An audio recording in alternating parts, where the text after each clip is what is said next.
கரூருக்கு போன இடத்துல வந்து அவர் மேடையில் பேசினாரு. அவர் மேடையில் பேசும்போது வந்து அதை ஒட்டி தான் இந்த ஜோசப் விஜயனுடைய அரசாங்கம் அவருடைய நினைவு தினத்தை அன்று அவருக்கு ஒரு சின்ன மரியாதை கூட கொடுக்க முன் வரல. சுதந்திர போராட்ட வீரர்களையே நீங்க வந்து நினைவுல கொள்ளல. ஆனா உங்களுக்காக இடைத்தேர்தலையும் நீங்க தாவேக்காக ஓட்டு போடுங்கன்னு சொல்லி தேர்தல் பிரச்சாரத்தை வந்து அவர் வச்சிருக்காரு.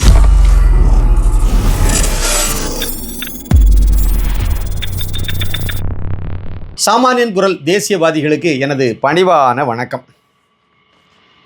நம்ம முதலமைச்சர் திரு ஜோசப் விஜய் அவர்கள் வந்து இன்னைக்கு கரூருக்கு போயிருந்தார். அதை பற்றிய சில தகவல்களை நான் உங்ககிட்ட பகிர்ந்துக்கிட்டோம். கரூருக்கு போன இடத்துல வந்து அவர் மேடையில் பேசினார். அவர் மேடையில் பேசும்போது வந்து மேடைக்கு பின்னாடி வந்து அந்த ஈவேராவுடைய இதுதான் முன்னிலைப்படுத்தி வச்சுருந்தாங்க. ஈவேரா, அதுக்கு பின்னாடி தான் வந்து காமராஜர், கர்ம வீரர் காமராஜர். தமிழகத்தில் வந்து ஒரு நேர்மையான ஆட்சின்னா இது வரைக்கும் உள்ளதில் காமராஜர் ஆட்சி மட்டும்தான் நேர்மையான ஆட்சி. அதுக்கு பின்னாடி வந்த ஆட்சி அந்த அளவுக்கு நேர்மையை யாருமே கொடுத்ததில்லை, இனிமேலும் கொடுக்க போகிறதும் இல்லை. இப்போ கூட இவங்க கொடுத்துட மாட்டாங்க. அந்த அளவுக்கு ஒரு நேர்மையின் இலக்கணம் சிகரமாக இருந்த திரு கர்ம வீரர் காமராஜர் அவர்களுடைய போட்டோவே பின்னாடி போயிட்டு அப்புறம் வந்து அவர் ஈவேரா வந்து கருப்பு சட்டை போட்டுக்கக்கூடிய ஒரு ஃபோட்டோவை வச்சுருந்தாங்க. அதே கருப்பு சட்டையில் இவரும் ஜோசப் விஜய் அவர்களும் மேடையில் நின்று பேசிகிட்டு இருந்தார். இதெல்லாம் சாதாரணமான ஒரு இதுன்னு கிடையாது. இதெல்லாமே குறியீடுகள் கரெக்டாக தான் அவங்க வச்சுருக்காங்க. அதில் அதே மாதிரி வந்து அவர் அதில் சொல்லும்போது வந்து ஒரு விஷயத்தை சொல்லியிருந்தார். அண்ணாதுரை பிறந்த நாளை முன்னிட்டு வந்து தாய்மாமன் திட்டம், தங்க தாய்மாமன் திட்டம் தொடங்கப்படும் அப்படின்னு சொல்லிட்டு ஒரு இதை சொல்லியிருந்தாரு. அது வந்து அண்ணாதுரை பிறந்தது வந்து செப்டம்பர் 15 என்னுடைய கேள்வி என்ன அப்படின்னா, வாஞ்சிநாதன் சுதந்திர போராட்ட மாவீரன், வெள்ளைக்காரன் அந்த கொழுப்பெடுத்த ஆஸ் கலெக்டரை மணியாச்சியில் போட்டு தள்ளினவர், வெள்ளைக்காரனுக்கே ஒரு சிம்ம சொப்பனமாக விளங்கியவர், வெள்ளைக்கார அந்த விக்டோரியா மகாராணிக்கே இங்கே வந்து ஒரு பெரிய நெருக்கடியை உருவாக்குனவர், வெள்ளைக்கார ஆட்சியின் போது வெள்ளைக்கார அதிகாரிகள் இங்கே வர்றதுக்கு பயப்பட்ட ஒரு சூழ்நிலையை உருவாக்குனது ஆஸ் கலெக்டரை வந்து வாஞ்சிநாத ஐயர் மணியாச்சியில் வச்சு சுட்டு கொன்னது தான். இது ஒரு முக்கியமான ஒரு நிகழ்வு. தமிழகத்தினுடைய சுதந்திர போராட்ட வரிசையில் தவிர்க்க முடியாத ஒரு ஆள் வந்து வாஞ்சிநாதன் அவர்கள். அந்த வாஞ்சிநாதனுடைய நினைவு தினம் கடந்த மாதம் 17 அதுக்கு அவருடைய நினைவு தினம் வந்துச்சு. அதாவது வந்து வாஞ்சிநாதன் ஆஸ் கலெக்டரை மணியாச்சியில் வச்சு சுட்டு கொன்னுட்டு இன்னொரு தோட்டாவில் அவரையும் சுட்டு அவரும் பலிதானம் ஆயிட்டார். அதன் பிறகு அந்த கலெக்டருடைய பாடியை கொண்டு போய் பாளையங்கோட்டையில் புதைச்சி வச்சு இன்றைக்கும் அங்கே வந்து ஒரு நினைவு இதை வச்சுருக்காங்க.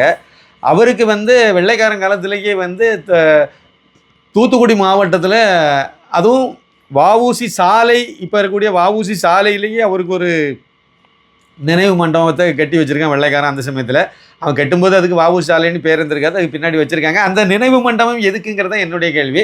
அதை கடந்த திராவிடியா மாடல் ஆட்சியாளர்கள் வந்து அதுக்கு புதுப்பிச்சு எல்லாம் செய்தாங்க நம்ம வரி பணத்தில்.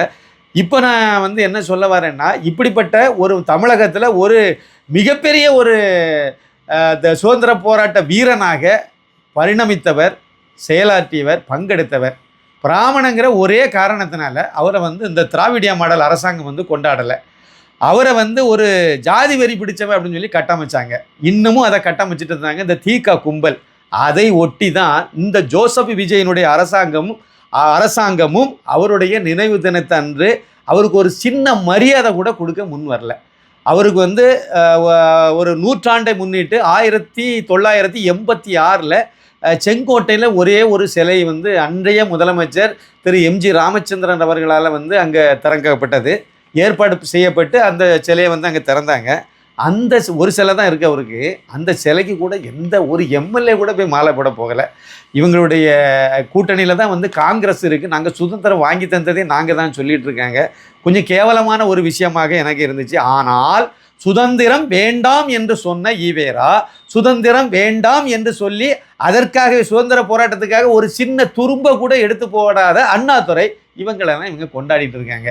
இதுதான் தமிழகத்துக்கு உள்ள ஒரு மிகப்பெரிய ஒரு வருத்தமான ஒரு விஷயமா இருக்குது.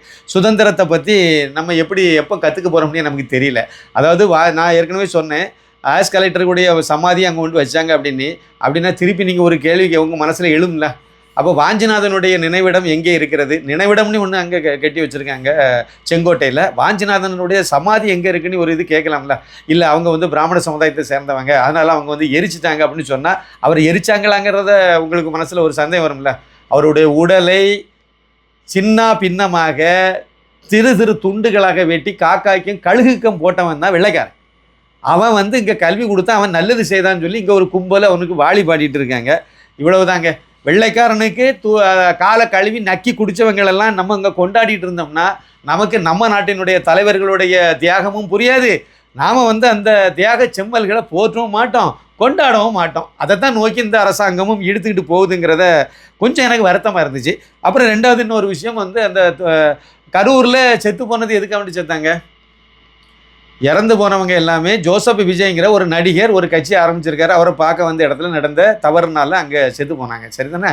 அப்போ அந்த இறந்தவங்களுக்கு வந்து நீங்கள் அந்த நேரத்திலே போய் ஒரு ஆறுதல் கூட சொல்லக்கு நீங்கள் போக விருப்பம் இல்லை, போகலை.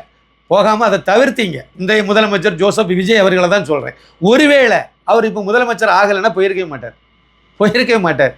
ஆனால் அவங்களுக்கு அங்கே ஒரு நினைவு இது வைக்க போகிறேன், நினைவு சின்னம் அமைக்க போகிறேன் அப்படின்னு சொல்லியிருக்காரு. இது சுதந்திர போராட்ட வீரர்களையே நீங்கள் வந்து நினைவில் கொள்ளலை.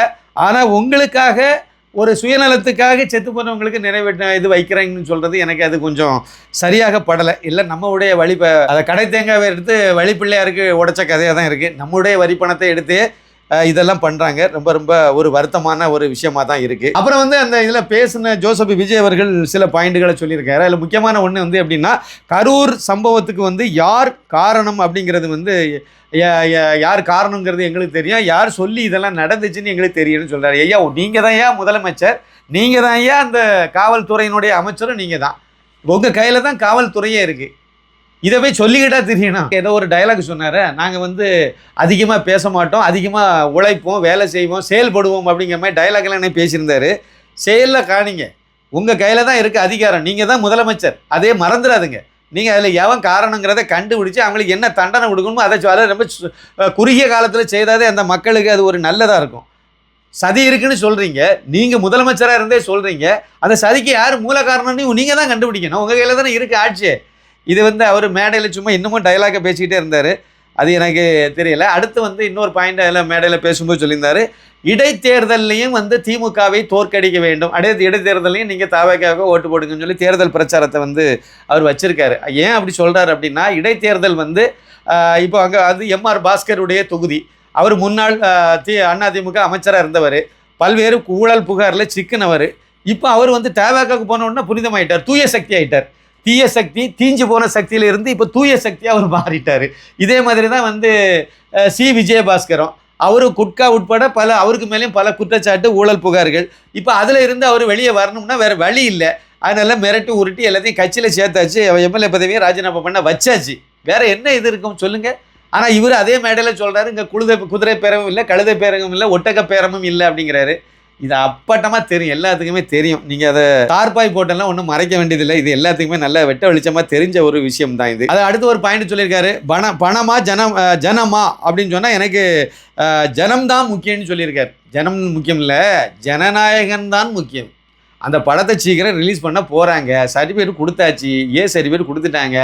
இப்போ அது வந்து திரைக்கு வரணும். அதை படத்தை பார்த்ததில் ஒருத்தங்க வந்து எனக்கு சொன்ன தகவல் வந்து, அவங்களே விஜயுடைய ரசிகை தான், இருந்தாலும் அவங்க சொன்னது வந்து எனக்கு படம் பிடிக்கலைன்னு சொன்னாங்க. ஒரு பாயிண்ட் வந்து சொல்லியிருந்தாங்க, எனக்கு படம் பிடிக்கலை, என்னமோ தெரில, அது படத்தில் அந்த நிறைய விஷயங்கள் வந்து நமக்கு உடன்பாடு இல்லை, நமக்கு பிடிக்கலை அப்படின்னாங்க.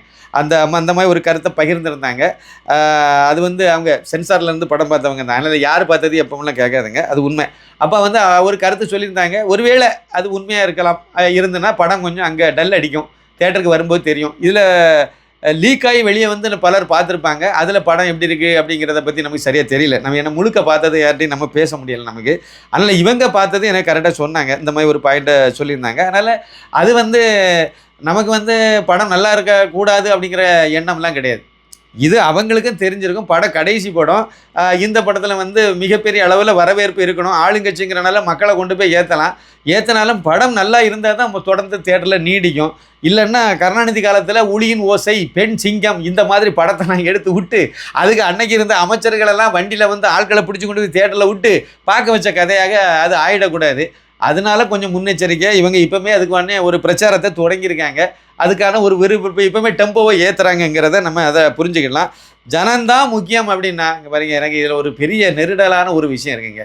ஜனந்தான் மக்கள் தான் எனக்கு முக்கியம்னு சொல்கிறாரு. ஒரு நல்ல ஒரு ஆட்சியாளராக நான் இருப்பேன்னு சொல்கிறாரு. நல்ல முதலமைச்சராக இருப்பேன்னு சொல்கிறாரு. நல்ல ஒரு மாமன் சீர் இருந்து நான் மாமன் சீர் கொடுப்பேன்னு சொல்கிறாரு. முதல்ல ஒரு நல்ல தகப்பனாக இருக்கணும். அது எனக்கு உண்மையிலே அது வந்து எனக்கு இந்த குடும்ப உறவுகள் சம்மந்தப்பட்ட விஷயங்களில் வந்து என்னுடைய கருத்துக்கு தாங்க. நீங்கள் என்ன எப்படி வேணால் சொல்லிட்டு போங்க. முதல்ல ஒருத்தர் நல்ல மகனாக இருக்கணும், பெற்றவங்களுக்கு கட்டினவளுக்கு நல்ல கணவனாக இருக்கணும். அப்புறம் நமக்கு பிறந்த குழந்தைகளுக்கு நல்ல தகப்பனாக இருக்கணும். இவர் வந்து நல்ல மகனாக இருக்காரா இல்லையான்னு எனக்கு தெரியாது, அது எஸ்.ஏ. சந்திரசேகர் தான் கேட்கணும். ஆனால் நல்ல கணவனாக இல்லைங்கிறத வந்து சங்கீதா விவாகரத்து கேட்டது மூலமாக நம்ம வந்து புரிஞ்சிக்க முடியுது.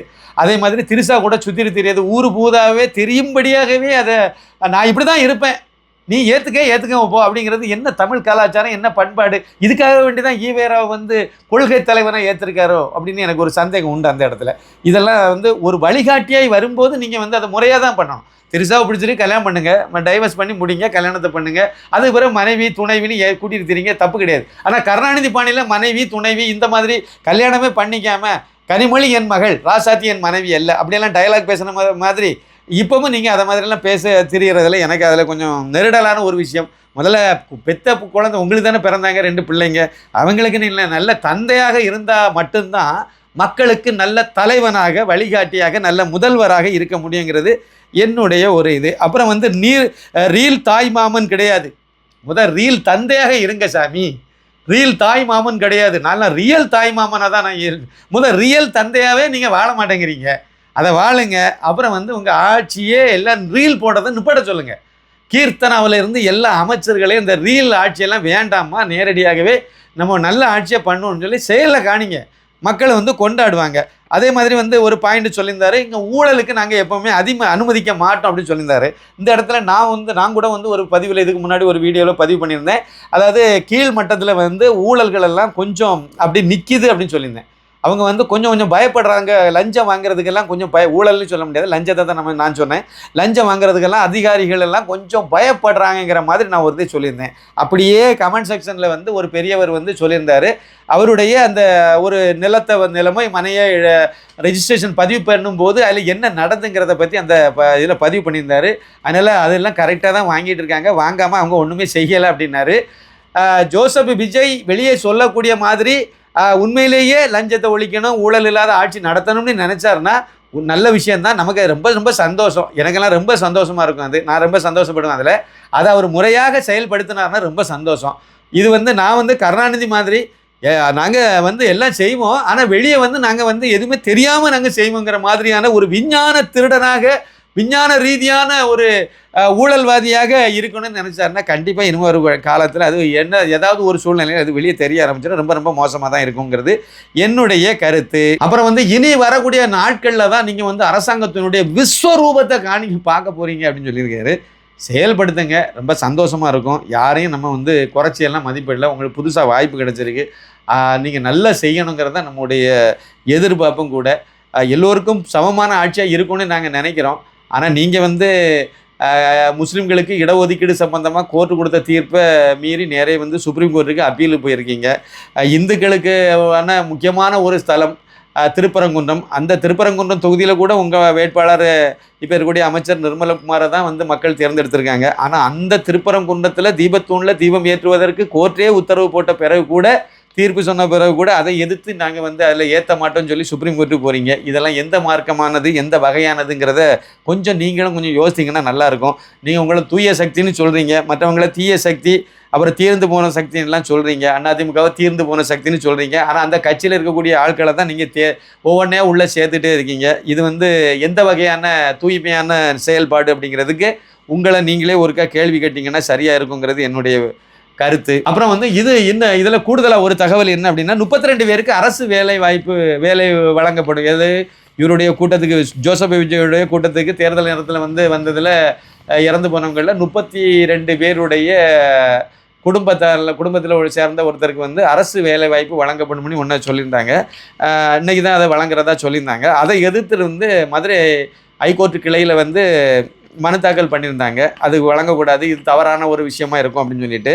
அதை வந்து நீதியரசர்கள் சிவி கார்த்திகேயன் அப்புறம் ஆர் சக்திவேல் 2 பேரும் சேர்ந்து அந்த அமர்வு வந்து இன்னைக்கு வந்து அதுக்கு ஒரு இடைக்கால உத்தரவு போட்டிருக்காங்க. இன்னும் அது வந்து கேஸ் இப்போ தான் ஆரம்பிச்சிருக்காங்க, இன்னும் வந்து இல்லை. ஆனால் அந்த இடைக்கால உத்தரவில் என்ன அப்படின்னா தடை எதுவும் கிடையாது. நீங்கள் வந்து அவங்களுக்கு நீங்கள் வேலை வாய்ப்பெல்லாம் கொடுக்கலாம், அதில் தடை இல்லை. தற்காலிகமானதே. எனக்கு இது புரியலை சாமி, எனக்கு இது புரியலை. கோர்ட்டில் வந்து நீதி அரசர்களெல்லாம் இது என்ன இதுன்னு எனக்கு புரியலை சார். அதாவது தடை இல்லைன்னு சொல்லிட்டீங்க, ரைட்டு. இப்போ இன்னைக்கு வந்து உத்தரவை கொடுத்தாச்சு, ரைட்டு. இதெல்லாம் வாங்கி எனக்கு வேலை கிடச்சி போச்சுன்னு சொல்லி அவங்க போய் இத்தனாம் தேதியிலேருந்து இல்லைனா ஏதோ ஒரு தேதியில் போய் என்னமோ வேலைக்கு போய் ஜாயின் பண்ணுவாங்க. கரெக்டு தானே? அதானே அதுக்கு அடுத்த ப்ராசஸ்ஸு. வேலையில் ஜாயின் பண்ணிடுவாங்க. அதுக்கு பிறகு நீங்கள் கோர்ட்டில் என்ன சொல்கிறீங்க? வேலை வாய்ப்பு கொடுக்கறதுக்கு தடை இல்லை, ரைட்டு, ஓகே. அப்போ இன்றைக்கி ஆர்டரை கையில் கொடுத்துருவாங்க, வேலை வாய்ப்புக்கான உத்தரவை வந்து கையில் கொடுத்துருவாங்க அவங்க. ஆனால் தற்காலிகமானதேன்னு சொல்லிட்டீங்க, ஒரு இடியை தூக்கி போட்டுட்டீங்க இல்லை. அப்போ தற்காலிகமானது என்னது? நிரந்தர தன்மை நீதிமன்றம் தீர்ப்புக்கு உட்பட்டது. தற்காலிகமானது நிரந்தர தன்மை, நிரந்தரம்ங்கிற வார்த்தை, அதுக்கு அந்த தன்மை வந்து நீதிமன்றம் இந்த வழக்கில் வந்து தீர்ப்பு சொல்லும்ல, அதுக்கு உட்பட்டது. அப்புறம் வந்து டிஎன்பிஎஸ்சி இதையும் வந்து இதில் ஒரு மனுதாரராக இதை அவங்கள எதுக்கு சேர்க்குறாங்கன்னு எனக்கு தெரியல. இதில் அவங்க தான் இதை உத்தரவு கொடுக்குறாங்கிறது கரெக்டு. ஆனால் அந்த உத்தரவு போட்டது முதலமைச்சர்லாம் வேலை வாய்ப்பை கொடுக்குறாரு. இது அதில் உள்ள ஒரு அமைப்பு தானே. நீங்கள் இதுக்கெல்லாம் வேலை கொடுக்கணும்னு சொல்லிட்டு கொடுக்குறாங்க. அவங்கள கூப்பிடணும்னா நீங்கள் வந்து இது வரைக்கும் வேலை கிடைக்காம 40 வயசு கடந்து 45 வயசு கடந்து அங்கே போராடிட்டு அடக்காமல அவனுக்கு வேலையை கொடுங்கன்னு சொன்னீங்கன்னா நியாயம் இருக்கும். இது இந்த மாதிரி ஒரு ஏதோ ஒரு இயற்கை பேரிடர் நடந்து போச்சு அப்படின்னா அது வேற. இது ஒரு அரசியல் கட்சி கூட்டத்துக்கு வந்தவங்க, அவங்க வந்து எனக்கு அது சரியாக படல. இதில் கோர்ட்டு சொன்ன விஷயத்தில் எனக்கு ரொம்ப ஒரு நெருடலான விஷயம் என்னென்னா, தடை இல்லை நீங்கள் கொடுங்கன்னு சொல்லிட்டீங்க, ரைட்டு. அப்புறம் வந்து நீங்கள் வந்து இது கோர்ட்டு உடைய தீர்ப்புக்கு உட்பட்டதுன்னு சொல்கிறீங்க, வேலையை கொடுத்துட்டீங்க, ரைட்டு. அவங்களும் ஜாயின் பண்ணிட்டாங்க. அப்புறம் நீங்கள் அடுத்த தீர்ப்பில் வந்து இந்த வழக்கினுடைய தீர்ப்பு ஏதோ 6 மாதமோ 1 வருஷமோ 2 வருஷமோ கழித்து சொல்லுவீங்க. அதுக்கிடையில் அவன் வந்து வேலையை பார்த்து சம்பளமும் வாங்கிட்டு அழகாக இருந்துகிட்டு இருப்பான். அது பிறகு வந்து இந்த இதில் வந்து இல்லை நீங்கள் வேலை கொடுத்தது தப்பு, செல்லாதுன்னு நீங்கள் சொன்னீங்கன்னா அந்த 32 பேருடைய மனநிலை எப்படி இருக்கு? அது சரியானதா? எனக்கு அது புரியலை. ஒரு சாமானியனாக, நான் ஒன்றும் சட்டத்தில் மேதை கிடையாது, சட்டம் படிக்கலை. ஆனால் ஒரு சாமானியனாக என் மனசில் இந்த கேள்வி வருது. நீதி அரசர்களெல்லாம் இப்படி நீங்கள் இன்றைக்கே வந்து இன்னைக்கு கொடுக்க வேண்டாம், கொஞ்சம் பொறுங்க. நாங்கள் சீக்கிரமாக தீர்ப்பு 21ஆம் தேதி நாங்கள் அடுத்து வந்து வாய்தா வச்சுருக்கோம். 21ஆம் தேதி வாய்தாவில் வந்து நாங்கள் இதில் என்னங்கிறத கேட்டு ஒரு சட்டுப்புட்டுன்னு ஒரு 2 வாரத்தில் நாங்கள் தீர்ப்பு சொல்லிடுவோம். அதுக்கு பிறகு நீங்கள் வந்து அந்த தீர்ப்புக்கு உட்பட்டு நீங்கள் வந்து இதை வந்து வேலை வாய்ப்பை கொடுக்காம இருங்க, அதுக்கு உட்பட்டு நீங்கள் செயல்படுங்கன்னு சொன்னால் அது வந்து கொஞ்சம் நல்லா இருக்க மாதிரி எனக்கு படுது. நீங்கள் வந்து இன்றைக்கி வேலை வாய்ப்பையும் கொடுத்தாச்சு. அதுக்கு பிறகு இடையில வேறு ஏதோ ஒரு காரணத்தினால அந்த வேலை வாய்ப்பு அவங்களுக்கு இல்லை அப்படின்னு சொல்லி ஒரு உத்தரவு வந்தால் அப்போ நீங்கள் என்ன பண்ணுவீங்க? இப்போவே பாதி வந்து அவங்களுக்கு அந்த இதுக்கு பிறகு இதில் அப்பீலோ ஏதோ வந்துச்சுன்னா அந்த 32 பேருடைய பிழைப்புக்கும் நாம் வந்து அவங்களுக்கு அவங்களுடைய வாழ்வாதாரம் அவங்களுடைய வாழ்க்கையே சின்ன பின்னமாயிரும். பாதிக்கப்பட்டவனுக்கு விட இன்னும் ஒரு பாதிப்பு அவங்களுக்கு ஏற்படுத்த மாதிரி இருக்கும். ஆனாலும் நாங்கள் வந்து ஒரு மனிதாபிமான அடிப்படையில் மேல்கோர்ட்டு தீர்ப்பு சொல்லாதுன்னு எப்படி சொல்கிறீங்க? ஒரு வேளை இந்த கேஸ் இதுக்கு மேலே மேற்கோர்ட்டுக்கெல்லாம் போகக்கூடிய வாய்ப்பு இருக்குல்ல, அதனால் நான் அப்படி கேட்குறேன். எதுக்கு இந்த வேலைன்னு கேட்குறேன். நீதி அரசர்களெல்லாம் எனக்கு இது என்ன மாதிரியான உத்தரவுன்னு எனக்கு புரியலை. இந்த மாதிரி உத்தரவு அவங்க நீதி அரசர்கள் என்ன வேணாலும் உத்தரவு கொடுக்கலான்னு சொல்கிறாங்க. இருந்தாலும் இந்த மாதிரி உத்தரவை தவிர்க்கலாமேங்கிறது என்னுடைய பணிவான கருத்து. இந்த நேரத்தில் ஒரு சின்ன வேண்டுகோள். நான் எழுதி திரு அண்ணாமலை IPS அவர்களால் வெளியிடப்பட்ட மோடியின் தமிழகம் புத்தகம் இதுவரைக்கும் வாங்காதவங்க அவசியம் வாங்கி படிங்க. வாங்கினவங்க உங்கள் நண்பர்களை வாங்கி படிக்க சொன்னால் நல்லா இருக்கும்னு நான் நினைக்கிறேன். கண்டிப்பாக இதை எனக்காக நீங்கள் செய்யணும். செய்ய வேண்டியது ஒன்று தான். அந்த முகவரியை வந்து நீங்கள் வாட்ஸ்அப்பில் எனக்கு அனுப்பி விடுங்க. பணம் வந்து தமிழகம் பாண்டிச்சேரியில் இந்த புக்கு கொரியர் செலவோடு சேர்த்து 400 ரூபாய், மற்ற மாநிலங்களுக்கு வந்து 450 ரூபாய். பணத்தை வந்து நீங்கள் ஜிபே அல்லது ஃபோன்பே மூலமாக நீங்கள் அனுப்பிடலாம். நம்பர் வந்து 9092345641 909223454641. இதுதான் வந்து வாட்ஸ்அப் நம்பர். அட்ரஸ் முகவரி அனுப்பி விட்ருங்க. எத்தனை புக்குங்கிறதையும் மென்ஷன் பண்ணி விட்ருங்க. இதுதான் வந்து ஜிபே அல்லது ஃபோன்பே நம்பர். இது மூலமாக நீங்கள் வந்து பணத்தை அனுப்பிட்டு அந்த ரெசிப்டை வந்து எனக்கு ஷேர் பண்ணி விட்ருங்க. நன்றி, வணக்கம்.